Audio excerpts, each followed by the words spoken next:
Welcome to True Crime Garage. Wherever you are, whatever you are doing, thanks for listening. I'm your host, Nick, and with me, as always, is a man that rightfully so describes himself as a young bearded Rockefeller. He is the Captain. Because I'm getting money like a bank teller. It's good to be seen, and it's good to see you. Thanks for listening. Thanks for telling a friend. Tonight we are drinking Pallet Jack by the hardworking people at Barley Browns in beautiful Baker City, Oregon. Garage grade 4 out of 5 bottle caps. A blend of 3 hops make up this IPA with flavors of citrus, tropical fruit, and a little bit of pine. And Pallet Jack was brought to us by you wonderful listeners and these hardworking people. First up we have Kaylin, who says, words cannot describe how much I love your show, but beer can. And a big cheers, mates, to Adam in Melbourne, Australia. Next, we have KB Frizzle from Chicago, who says, Nick is a geek. From Chicago. All right, a big shout out to Keely in Calgary, Canada. And last but not least, we have Matt from Walnut Tree, Buckinghamshire, United Kingdom. So thanks everybody for filling up the fridge for this week's show. And if you want to buy us around, if you want to buy this geek a beer for next week's show, go to truecrimegarage.com and click on the donate button. If you'd like to follow us on social media, Facebook, Twitter, Instagram, you can find us at True Crime Garage. All right, that's enough of the business. Everybody gather around, grab a chair, be a dork, be a geek. Let's talk some true crime.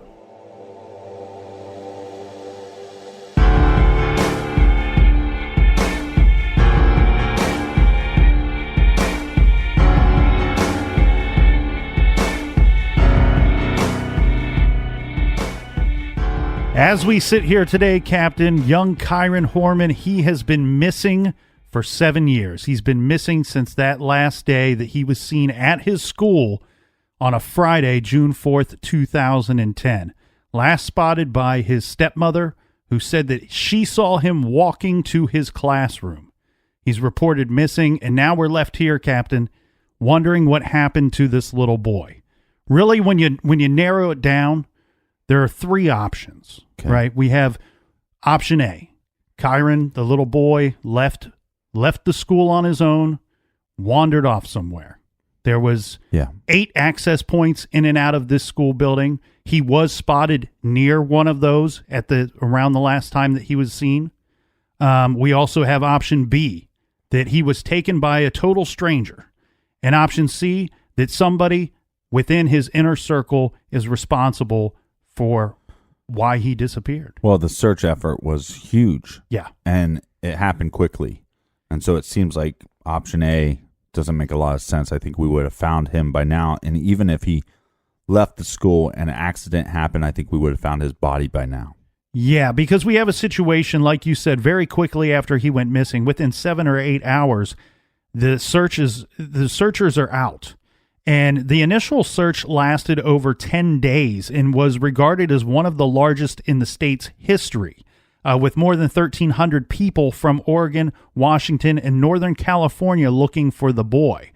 They checked a 2-mile radius around the Skyline School that he attended and also parts of Sauvie Island. We both agree that theory A, with Kyron just leaving, doesn't make a lot of sense, but theory B, somebody grabbing him, could be a good possibility. Yeah. Well, and we have this situation here, Captain, which it sucks. I mean, to sum it up into one big word, it sucks. Because what's going on that day, it's a very, very busy day at that school. Regarded by most of the teachers as the busiest day of their school year. Yeah. It's their science fair in the morning, and then we have a talent show in the afternoon.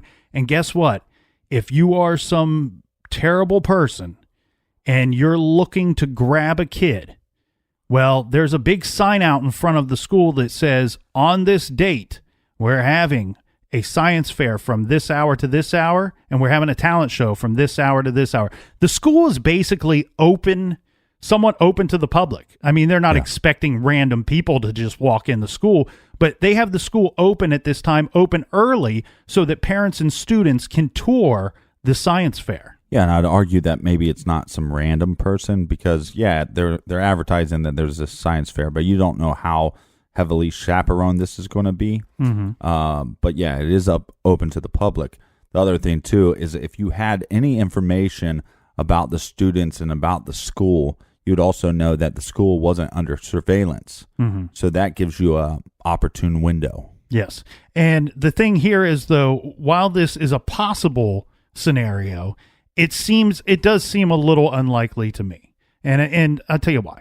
Okay, he's 7. We have a 7-year-old boy. We have no evidence leading us down this road. We have nobody saying, I saw Kyron with some strange person, or he was heard yelling and screaming because somebody grabbed him and pulled them into his vehicle.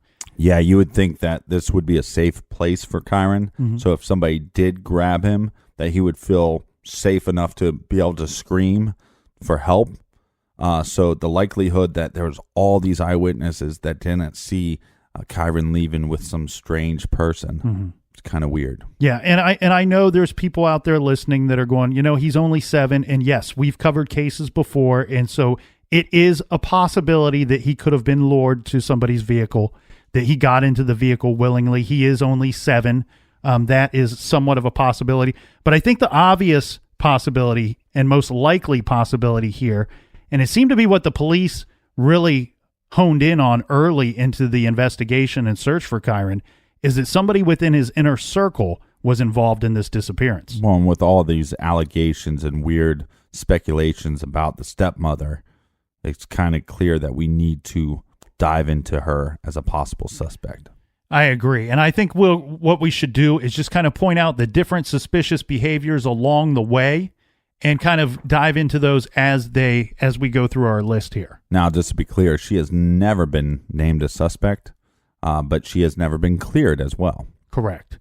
So, as we said, the police became suspicious when they searched Terry Horman's cellular phone records, and it was revealed that she wasn't where she said she was the morning that Kyron disappeared. Mm-hmm. This is what led to the whole Savi Island thing, which is about 5-6 miles from Kyron's school. This led to a massive search of the island for the missing boy, but again, no trace of Kyron. And with this piece of evidence, it made me wonder, was it just an area that you would drive onto and you wouldn't know? But our listeners have reached out and said, hey, if you know that area and you know Savi Island, that once you're on it, you know you're on the island. Yeah. Yeah, and just to be clear, it's a river island, but it is a rather large piece of land. But like you said, and like we speculated in episode 1, it would be tough to end up on an island accidentally and not be able to recall that you were there. Now, Terry's statements, the stepmom's statements to police, indicate that after leaving the school at 8:45 a.m., the day that Kyron went missing, she ran errands at a local grocery store. This is the Fred Meyer store until about 10:10 a.m. Mm-hmm. And then from 10:10 a.m. to 11:39 a.m., she states that she drove her daughter around town in an attempt to use the motion of the vehicle to soothe the toddler's earache. Terry then went to a local gym at approximately 11:39 a.m., and she says that she worked out that day until about 12:40 p.m. By 1:21, she had arrived home. Some other information that we kind of asked for from you guys was, is it odd to drive a kid around that long? It's kind of half and half. Some people said, oh, that's not that long, especially if the kid is sick. Maybe you drive around longer. And then the other half would say, that is way too long. So where was she driving around? We're not really for sure. But what is odd about this, and what so many listeners pointed out, was your kid is sick. You drive your kid around for an hour and a half, and then you decide to take the kid to the gym with you. Right. It seems like if your kid is that sick, that you're skipping the gym and just heading home. Yeah, so I love that response that we got from the listeners, because that's a very big question mark. You don't drive that kid around for an hour and a half and then put her in the daycare center at the gym to be amongst other kids. If this kid was so uncomfortable and so sick, and you were truly worried trying to soothe this sick child, you're taking that child home after you get her to fall asleep. Or, like other listeners pointed out, you would continue driving around so that the child would sleep as long as possible. This obviously, Captain, leaves us with quite a window of time where something could have happened, where she could have been not where she said she was. And then there's also a little dispute about actually how long she was at the gym.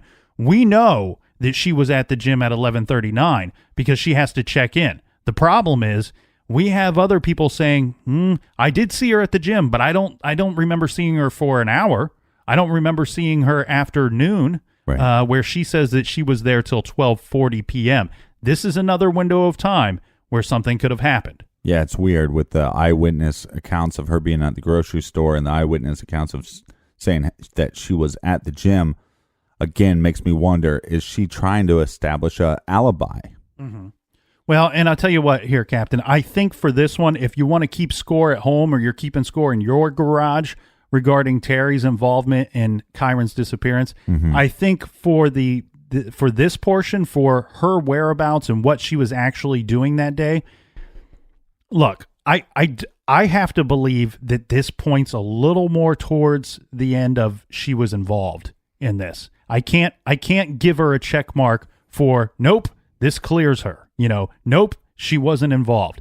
I'm not ready to finalize that pencil mark yet, but I think it leans in the direction of her questionable behavior and me questioning where she actually was that day. Yeah, I agree. The second item that I wanted to get to is that she was interrogated by detectives, and we know that she was questioned several times for several hours.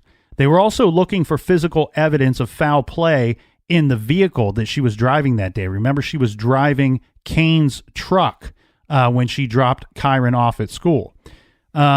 A lot of people would say that this points to her being suspicious and to being guilty of something. The problem here is they found nothing incriminating after all those searches and all those times questioning her. Yeah, which would point in her favor. Yeah, let's give her a check mark in her favor there. Then third, we have she reportedly took and failed 2 polygraph tests. Right, and then she denied a third one. Yeah, this does not look good for her at all, in my opinion. We heard her defend herself, stating that she could not hear the person very well that was administering the test. What? She then said that the second test she failed because it seemed like they were rushing her through the test, that they didn't conduct it properly. But then you have a third time where she just all out refuses to take the test. This is certainly a check mark against Terry Horman. Yeah, I agree for the most part, but again, I don't know the extent of her hearing issue, and we've heard from experts that if you have a hearing problem, this could really affect the results of a polygraph test. So again, but it's hard to believe what she says because she is a known liar. She is a known cheater. And I don't agree with those things. This to me, and I agree with you, Captain, and that expert is right. But this points to me as the first signs, obvious signs, that's told to the public of her not cooperating in the investigation. And, I'm always very suspicious, and I think we all should be, of anybody that's not cooperating in an investigation. Yeah, I agree again, not fully, because yes, I think you should cooperate with law enforcement. I think you should tell them any information that you know. But there's a difference between them asking you questions and then them throwing shade your way. And I think if they're doing so, it's the smartest move. Lawyer up. That doesn't mean that you can't cooperate. That doesn't mean that you can't talk with law enforcement. But you're going to do so in the presence of your, because you're going to be able to tell your story to your lawyer. And based on what you tell your lawyer, they're going to know what they can, what you should share with law enforcement. Well, and then here's the big one. Here's the big marker right here. Everybody. The big turtle. Yeah, we got a giant red neon arrow pointing to this situation. So 22 days after Kyron's disappearance, detectives told Kyron Horman, Kyron's father, that his wife, Terry, about 5 months before Kyron went missing, had asked a landscaper named Rodolfo Sanchez to kill her husband. So you picturing this situation. Thank you, Mr. Sanchez, for coming out to my property today. I would like for you to edge the flower beds, cut the grass, and roll my husband up in this rug and dump him in a landfill. And then Kane was like, we have a landscaper? Yeah.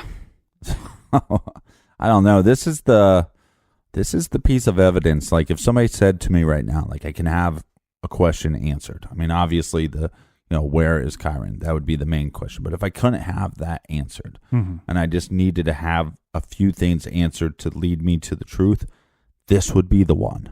Yeah. This is the one because, and you actually brought it up, and I don't like to omit when you do smart things. Okay. Right? But it was something I didn't think about at all. And as we've dove into, it seems like hundreds of cases now, that, it's something that you would think that I would have learned through time. But this is a big key. People throw this girl under the bus all the time. And yeah, she has done some shady things morally, but this is the one where they go, if she's capable of trying to hire somebody to murder her husband, then she's capable of kidnapping and possibly murdering her stepson or hiring somebody to do it. Mm-hmm. So, but here's the problem that I have with it, and I never would have thought of it unless you came up with the idea, was the cops do not tell Kane about this till after the guy goes missing. Right. So then, when did the landscaper report this to the cops? Did he report it to him 5 months ago? Or did he see something on the news and said, oh my God, this kid went missing? That's the lady that tried to hire me to kill her husband. Right. And I'm glad you opened up that door because we did speak about this and we've touched upon this in the previous episodes. There's so many different versions of this story out there that it's very confusing. And the best that I can nail it down, I've thrown out a lot of junk over the last days on this case and regarding this story. But the best I can nail it down is this is how the situation worked. Okay. The police were not told of this murder for hire plot until after Kyron had disappeared. Yes. This, he goes by Rudy. So we'll say Rudy Sanchez. Rudy. Yeah. I believe that's his nickname. And he approached the police and said, look, the lady on the news that's, involved in this family with this disappearance, she tried to hire me to kill her husband. Okay. Well, how do you know this lady, Terry Horman? Well, I worked for her. Yeah. And that was a debate that you and I had because when you hear the word landscaper and somebody worked for somebody, you automatically kind of assume that it's kind of some type of long-term interaction or agreement that they have. And then we have Kane who says, well, I didn't even know we had a landscaper. Yeah. So the situation is this. They actually had a fairly big property. I believe it was about 2.5 to 3 acres. And it sounds to me like Kane had decided that James being a teenager, this is Terry's biological son and Kane's stepson, he's decided that James should be responsible for the yard work, for the maintenance of this property. Well, I guess Terry decided that this is too big of a chore for a child. Yes, right. He's a teenager, but he's still a child. And I think that she probably felt that this was unfair. And so, unbeknownst to her husband, she hired this landscaper to do a lot of the maintenance on the property. She probably kept him working there, when her husband wasn't there. Right. And it was probably just as simple as that. I don't know what this all entailed. It could have been a situation where he only worked for her a handful of days, or it could have been something a little more long-term. Now, the way that the story goes, according to Mr. Sanchez, is that she had met him at a restaurant where there she was speaking to him about her husband, Kane.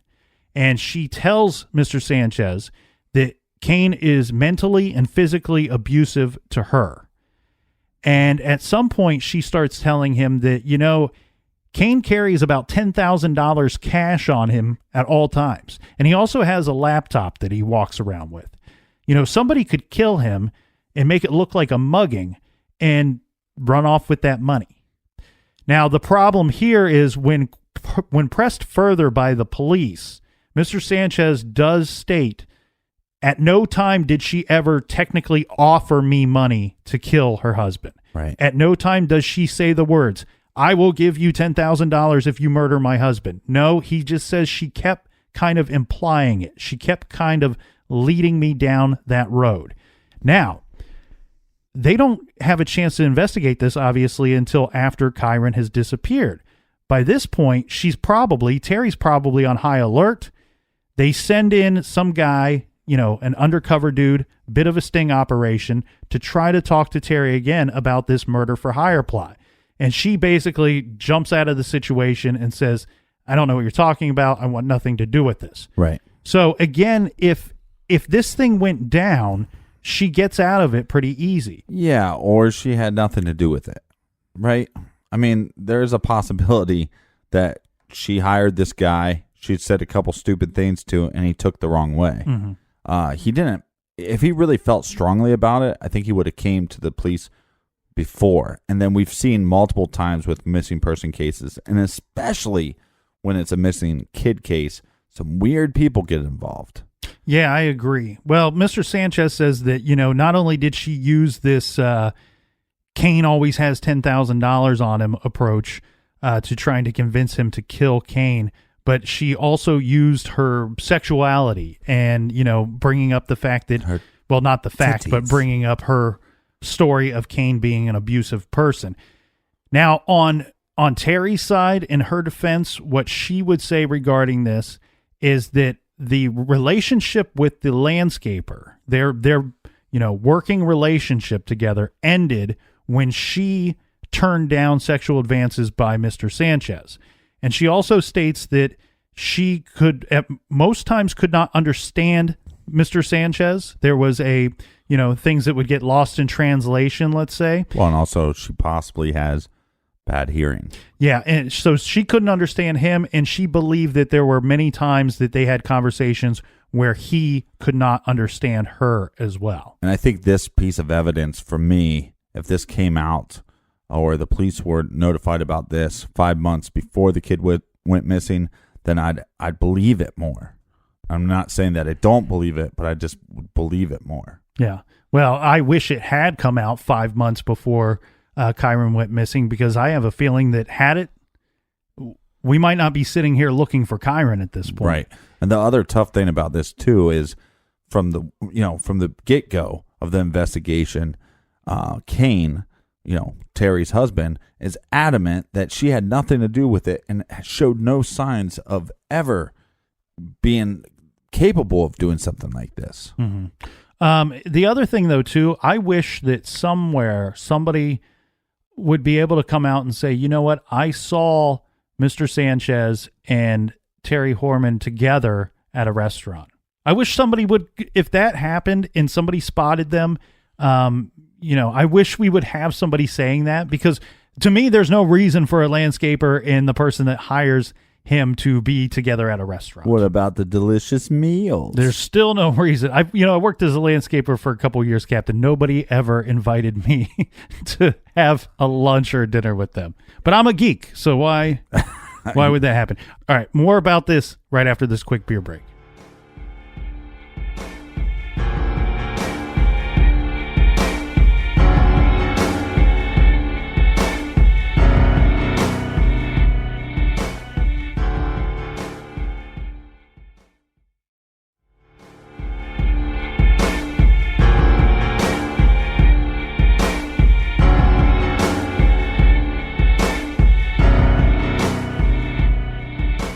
All right, cheers, mates. We're back.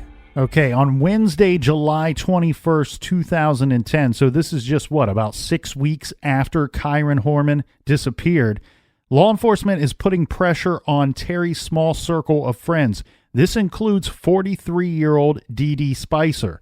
Investigators search Spicer's condominium and have interviewed people who saw Spicer on June 4th, the day that Kyron disappeared.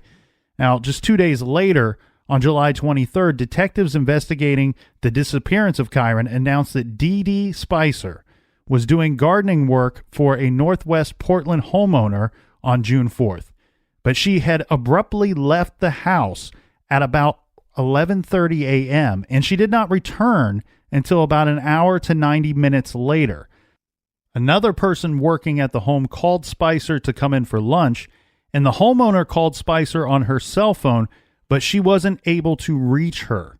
Detectives have questioned both the homeowner and other persons who were working at the home that day. Okay, so we have a small circle of friends for Terry Horman. And now we have this woman, Dee Dee Spicer, who is unaccounted for about an hour to 90 minutes during the day that Kyron had disappeared. Yeah, which is, it's odd. The problem here, though, is that he did go to school. We do have some eyewitnesses of seeing Terry after she left the school. Mm-hmm. Right, but I think the big problem here is that we are told that she left the home around 11:30 a.m. This presents a problem with Terry's story of what was going on that day, because at this time, she would have been near the end of her trip of driving her daughter around for about an hour and a half to get the kid to fall asleep. Okay, and then shortly afterwards, she's seen at the gym with her daughter. And then we have this little 10-minute, 5 to 10 minute overlap of Dee Dee Spicer when she first goes unaccounted for that day, towards the end of Terry's time where she's unaccounted for. And then we have Dee Dee, who's gone for about an hour to 90 minutes. Right, but the tough thing for me is, what did Terry, if she took Kyron, where was Kyron while she was at the store? Mm-hmm. Where was Kyron when she's driving around the daughter? Was he injured? Did she hurt him? You know, they searched the car. There's no evidence of her driving around a dead body. Right. This lady has to be crazy enough to help you hide the body of your stepson. Mm-hmm. That seems like a pretty far leap. I know that there's some crazy people out there, and we don't really know much about her other than she's friends. She's gave her some bad advice. I believe she bought some cell phones for her so she could like talk to people without being traced, which I think is kind of shady. We don't know a lot about her. So to just call her like, oh, well, she's crazy enough to help hide this kid. Right. But we would still like to know where she was during this hour. Oh, I definitely would like to know.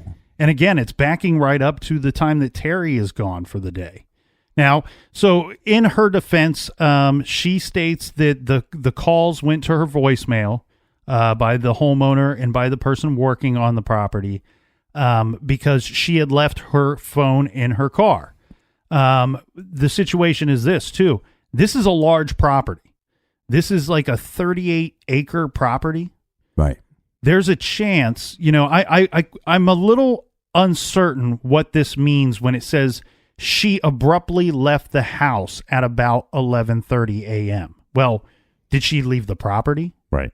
She could have very well have been on the property, cell phone in her car, and not able to take these phone calls. And I wish we had like cell phone pings to prove whether or not that phone was at least on the property. Yeah, and we have a situation where we don't seem to have any communication between the two of them during this time frame. Yeah, but that would be a smart plan. Hey, we got a plan, and by the way, don't talk to each other. Yeah, just stick to the plan. Assume I'm going to be where I say I'm going to be at this time. You be where I've asked you to be at the same time. I'll be in the garage. The following week, Dee Dee Spicer, she appeared at the grand jury, in front of the grand jury, in response to a subpoena. Now, during this time, Captain, she's asked several questions where she pulls the old Fifth Amendment movement. She says, basically doesn't answer any of the questions. I plead the Fifth. Yes. She's going to plead the Fifth so she doesn't have to answer any of their questions. Now, in early August, we have searchers and investigators. They're searching a 2-mile strip of Old Germantown Road. This is not far from the home of Dee Dee Spicer. On Tuesday, August 17th, Dee Dee Spicer tells People magazine that she did not leave the 38-acre property where she was working the day that Kyron Horman vanished. Right. Now, we have some of the people that worked there. As we said, she was unaccounted for during this hour to 90-minute time frame. It is believed that her vehicle, that Dee Dee Spicer's vehicle, never left the property. Her cell phone if we take her at her word, her cell phone in her vehicle. But we have people that have worked there had said that it's not impossible. It would not have been impossible for her to have taken another vehicle and left the property that day. Yeah, there's something fishy about Dee Dee Spicer. Yeah, well, let's talk about the cell phones. You brought it up. Let's talk about the burner phones or the prepaid cell phones. How, there's a million different things you can call them. But the situation is this. They were able to prove that on 2 occasions, at least 3 cell phones were purchased. These were prepaid cell phones. They were paid for with cash, and a fake name was used to purchase these phones. It's general knowledge that one of Terry Horman's friends was the purchaser at least one of these locations of these cell phones. And I might not have been clear there. But Okay. So let me break it down a little easier. Okay, break it down. Break it down for us. On one occasion, there were 2 cell phones that were purchased by a person using cash and a fake name. At another location, there was a single cell phone purchased using the same fake name and again with cash. I believe that they were able to link one of those purchases to one of Terry's friends. Okay, so here's my thing with this burner phone. Mm-hmm. Little shady that you would want one. If you're Terry, that you'd want a burner phone, right? But if you are a cheater, maybe you're planning on trying to hook up with somebody else, maybe you wouldn't want that monitored. Okay, not that big of a deal. You're just a shady person and you have bad morals, but that would be a reason. Then you ask your friend to buy it for you so you're not the one buying it. And then your friend uses a fake name. Now it's layer upon layer of shadiness, right? Now, the thing here is what we got to call into question is we know that one of her friends did one of those purchases. It's thought by law enforcement that the other purchase is in fact part of her circle as well because the same fake name was used and the same method of payment was used. Now, we do know that these cell phones exist, and we know that this happened. And why? Because we have Dee Dee Spicer and we have Terry Horman who admit to using these phones. They say that, we're close friends. We were in contact with each other after the investigation started. We had, and these are Terry's words, that her phone had been flashed by police, meaning that they took her cell phone for a portion of time and they were able to trace its activity. Right. So she says that these phones were used simply just for Dee Dee and her to communicate back and forth. I believe that at some point a third name came out, and I want to say it was Laura or Lauren. I don't have the name in front of me. I don't know how concrete that was, but that's sort of thought where the third phone would have went. But remember the sexting, the old text messages that we discussed regarding Dirty Bird. Michael Cook. During those text messages, at one point, Terry, for anybody that still has a question if she had this burner phone, at one point she says to Michael Cook, "Hey, I have a clean phone. Right.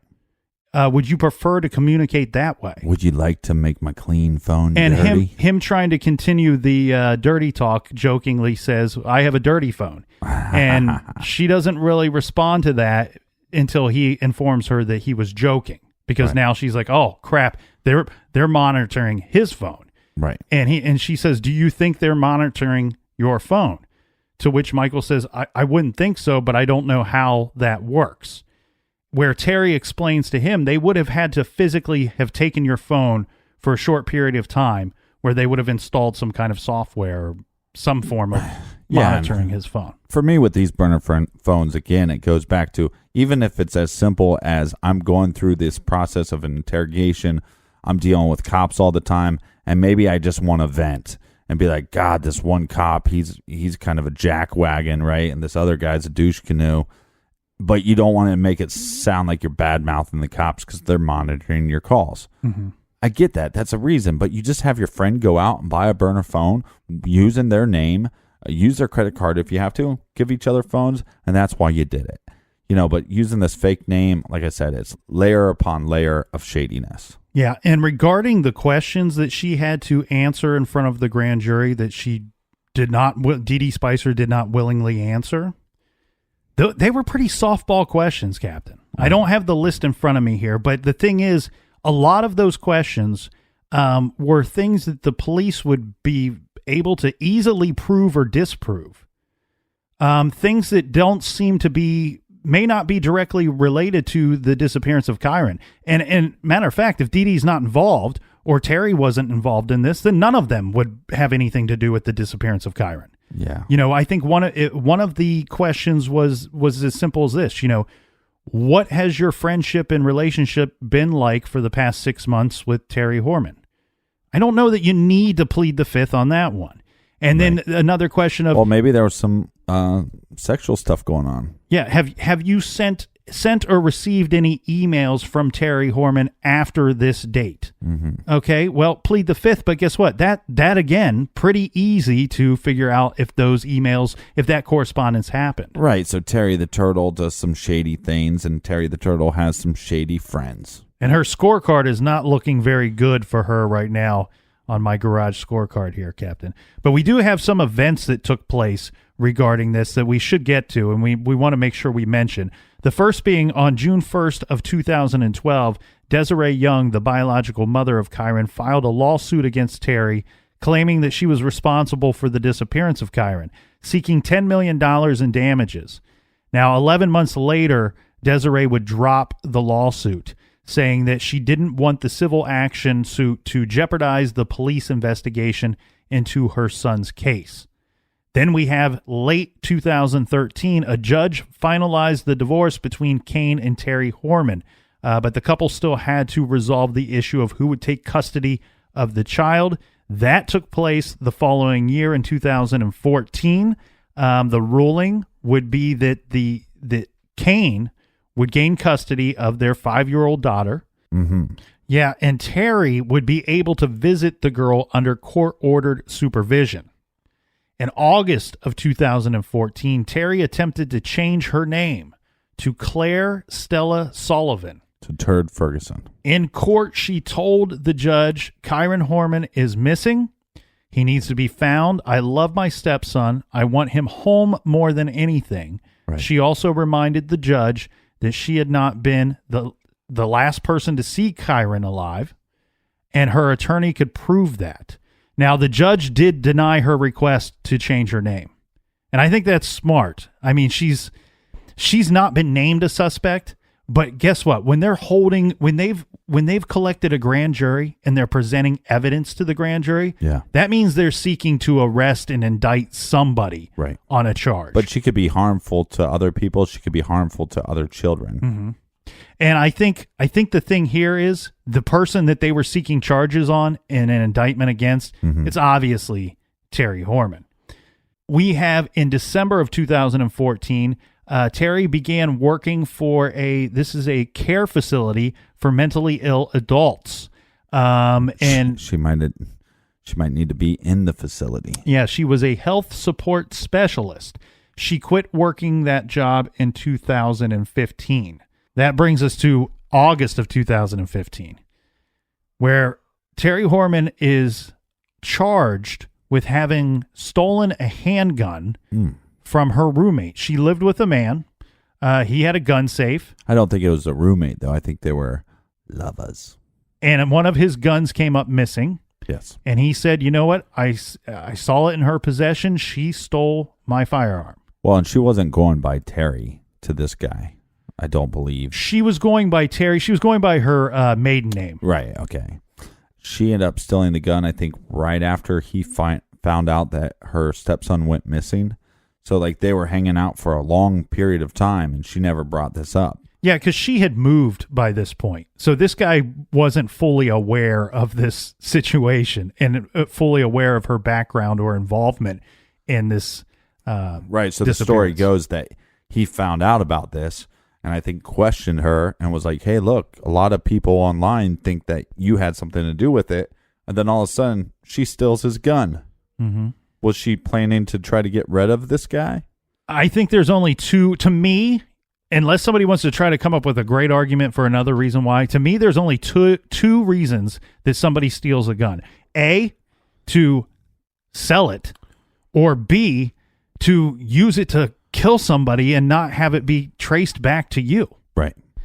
Yeah, but what another thing, too, and I don't know if you're going to bring this up in your notes, but Desiree did something that I thought was super awesome. Kyron's mother. Go ahead. Kyron's mother decides to go to the town that Terry moved to and start plastering missing person signs everywhere. Yes. Because she wanted everybody in that community to know what kind of person Terry is. Oh, what do they call those? There are people that have helped Desiree kind of keep the spotlight on Terry, and I think I've heard them referred to as Desiree's disciples. That's not the name I would pick. Here's the thing: I don't turtle hunters. I see where one might applaud this. I do take a little issue with it. At some point, somebody was placing these missing posters around her job as well. Right. There's a little confusion as to why she quit. And what I mean by confusion is this. We have the facility stating one reason why Terry quit working there. We have Terry stating another reason, stating that she was in fear for her life. She didn't want to go to work. She did try to put a restraining order on one of the women that was harassing her around her job and that was putting up these posters. That was denied by the judge, and that's when she quit. Right. So that's more than likely the true reason why. Now, regarding the gun charges, though, this didn't end up going to court for quite some time, almost 2 years later. One, because she failed to appear in court. And two, they didn't end up resolving this situation until this year. The problem is, Captain, that the charges, she's found not guilty of having stolen this handgun. Really? That's weird. But this case is so tough for me because it all comes back to, did she try to hire somebody to kill her husband? Because if she didn't, and that was just some weird mix-up or some weird dude that just wanted to get involved in the story, I don't think a lot of this stuff would have been brought to light. I don't think we would have had all these fishy scenarios with Terry. Well, the thing here is that Terry, she hangs her hat on the fact that she has never been named a suspect. We hear it time and time again. Anytime she does an interview, it's always either started with or followed up by, "I've never been named a suspect in the disappearance of Kyron Horman." Well, good for you. Okay, so let's talk about the sticky situations. We have the one, did she hire someone or attempt to hire someone to kill her husband? Was she involved in the disappearance of her stepson? Right. Did she try to steal this gun? And if so, what was she going to use it for? Well, we have two situations, the first two, where there are no charges brought up against her. She's right. She was not named a suspect. And we have the final one where the charges didn't stick. She gets a not guilty verdict. I'm going to call Terry Horman the Teflon stepmom because nothing sticks to this woman. All right. But I think the thing here is I think I'm going to throw all those things out the window. There's a possibility that she's guilty of one of those actions or more. Possibly all three, but I'm going to throw all those things out the window because I don't think that there's enough evidence to drive us to believe that she's actually guilty of one or all of those things. But I think let's hone in on the Kyron disappearance because I think the thing here is to understand this case and to understand who the most likely suspect is. I think we have to understand who Terry Horman is. Terry Horman is a person that will do whatever she wants at any cost with no regard for anybody else. And when she does that and gets caught, she's going to do these things behind your back, Captain. And when she does them and she gets caught, behind my back, then she's going to lie about it. And if she gets caught in her lies, she's going to change her story. And she's going to weasel her way out of every situation that she looks guilty. And this is why I have a huge problem with Terry. And this is why I think she should be the prime suspect in the disappearance of Kyron Horman. Why? Because her stories keep changing. Everything that happened within this woman's life, every important thing that happened with this woman leading up to his disappearance and the day that he disappeared, her stories keep changing. Well, and she's very selfish. So we have a situation. Let's go through the first one, okay? We have her telling people at her gym, people that she works out with, other people that go to the gym, we have them testifying in front of a grand jury that they were told by Terry that Kane forced Terry's son James to go live with either his grandparents or his father. But James's story, let's go get this directly from the person. James's story is that he went to go live elsewhere because he could not get along with his mother. Right. That's a completely different story. Those are her words. These are things she told people that they were willing to testify to. Then we have the failed polygraph. Okay. The multi. 2 times she failed a polygraph test. Now, the thing that we hear most of the time is in her defense is that she is deaf in one ear, and this caused complications to those tests. Well, I heard she was deaf in one ear and she can't hear out of the other. Well, the other thing that she said early on in this situation was that she failed the first polygraph because it was taken the first week that Kyron had gone missing. And that she failed it because she was not sleeping or eating during this time because she was so upset about the situation and she was so worried about Kyron that she could not sleep or she could not eat. Right. Yet, your own words, Terry, 3 days later, within that same time frame, you post on Facebook, going to the gym. Guess what, Terry? I don't go to the gym when I'm not sleeping, when I'm not eating, when I'm too stressed out or too worried about a situation. Or even when he's feeling fine. Again, her words. And when that's good enough, then she changes it. Oh, I can't hear out of my left ear. Okay, now let's talk about questions as to why Terry's phone was pinging off of a tower on Sauvie Island when her first statements to police that she was nowhere near Sauvie Island. Then years later, guess what she's saying now? Well, when I was out driving the kid around, I was on Route 30, which is very close to Sauvie Island. No, Terry, you were either nowhere near Sauvie Island or you were on Route 30. And guess what? Even if you were on Route 30, maybe that explains the cell phone pings to me, but it doesn't explain to me why your story keeps changing. And then the final thing that I want to bring up is the last time that Terry said that she saw Kyron. He was by himself. He was in the hallway. He's walking towards his classroom. And then just 3 days later, we have you saying that he was with a strange man, with a person that I didn't recognize. Right. I'm sorry, Terry. That is a way of pointing the investigators in one of those other options, not on Terry. This points them towards some strange man abducted this boy. Right. And I tell you what, we talked about, I said, when I've been questioned by police and they ask me something as simple as, did you see a brown car drive past? I would say, no, I didn't see a brown car because I didn't. But I'm going to tell them that I saw a blue car and I saw a black car. Why? Because I did. Why? Because guess what? It's my duty as a citizen to tell them everything that I saw during the time frame that they are asking me. It's not up to me to decide the relevancy of the things I saw. Right. It's to pass on the information to law enforcement so they can determine the relevancy of what I saw. And if it means anything, that could mean something to them later in their investigation. Guess what? Terry, you were probably, if the police, and of which I have to believe that they were, and detectives were following protocol, they are going to ask you very specific questions. Where was the last time you saw him? What was the last time you saw him? Who was with him? Did you see anybody with him? Right. A boy, a girl, a man, a woman, a dog, a cat, a python, anything. A turtle. Yes. Did you see anything? The answer to those questions was no. And then magically 3 days later, he's with some strange man. This to me makes her the prime suspect in this case. 100%. Do you need to take a break? I think I've said everything that I want to say.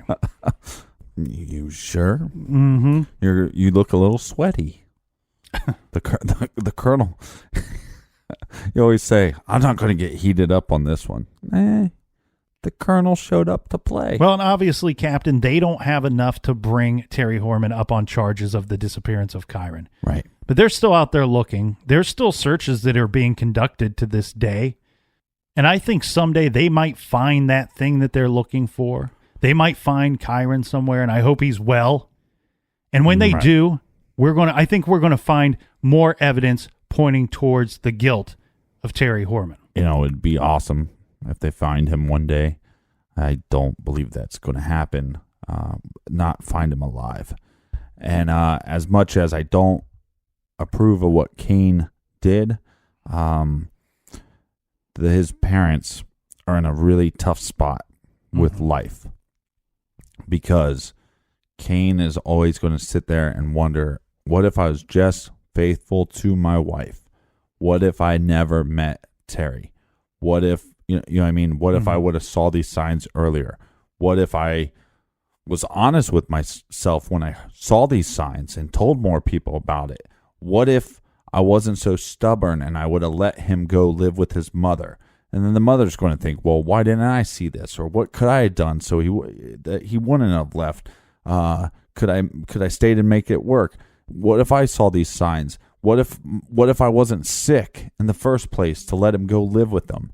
And all these what ifs that you can't change now. And I really feel for his parents and everybody that knew this wonderful kid. He seemed like a wonderful kid, a ball of energy, and I hope for his sake that we have answers one day.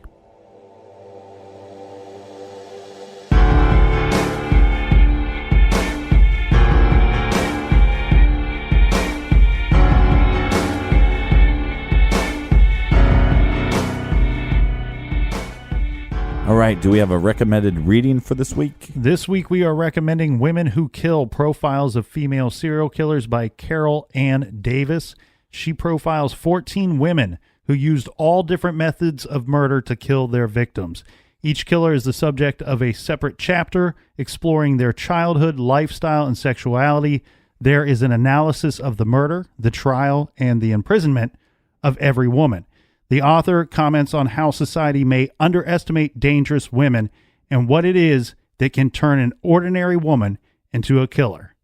Women Who Kill by Carol Ann Davis is our recommended reading, but you don't have to jot that down right now because it is listed on our recommended page at truecrimegarage.com, and check out all of our recommendations there.